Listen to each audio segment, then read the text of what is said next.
Okay, ಇಲ್ಲಿ ಪ್ರಮುಖವಾಗಿ ನಾವು ಅರ್ಥ ಮಾಡ್ಕೋಬೇಕೇನು ಅಂತಂದರೆ, ಮಧ್ಯಮ ವರ್ಗದವ್ರ ಹತ್ರ ಹೆಚ್ಚು ಹಣ ಇದ್ದರೆ ಅವರು ಹಣವನ್ನು ಖರ್ಚು ಮಾಡ್ತಾರೆ. ಅದರಿಂದ ಹಣವನ್ನು ಖರ್ಚು ಮಾಡೋದ್ರಿಂದ, ಅಂದರೆ ನಾವು ಖರ್ಚು ಮಾಡಬಹುದಾದ ಆದಾಯವನ್ನು ಹೆಚ್ಚಿಸಿದ್ರೆ ಅವರು ಬೇಡಿಕೆ ಸಲ್ಲಿಸ್ತಾರೆ. ಅಂದರೆ ನನ್ನ ಹತ್ರ ದುಡ್ಡಿದೆ ಅಂತಂದರೆ ನಾನೇನು ಮಾಡ್ತೀನಿ, ನಾನು ಇದರ ಯಾವುದ್ರ ಮೇಲೆ ಒಂದು ಹೂಟೆಯನ್ನು ಮಾಡ್ತೀನಿ. ನಾನು ಒಂದು ಮೊಬೈಲ್ ತೊಗೋಬೋದು, ಇಲ್ಲಾಂದ್ರೆ ಒಂದು ಮನೆ ಕಟ್ಟ ಕಡೆಗೆ ಯೋಚನೆ ಮಾಡ್ಬೋದು, ಈ ಥರದ್ದೊಂದು ಸಾಲ ಮಾಡೋದಕ್ಕೆ ಯೋಚನೆ ಮಾಡ್ಬೋದು.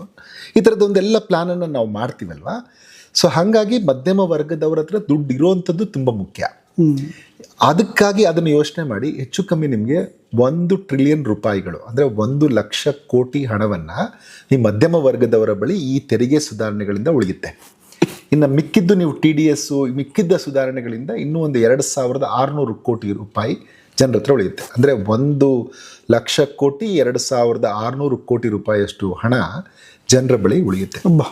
ಸೊ ಇದು ಉಳಿದಿದ್ರಿಂದ ಇದರಿಂದ ಆಗುವಂಥ ಲಾಭ ನೋಡಿ. ಒಂದು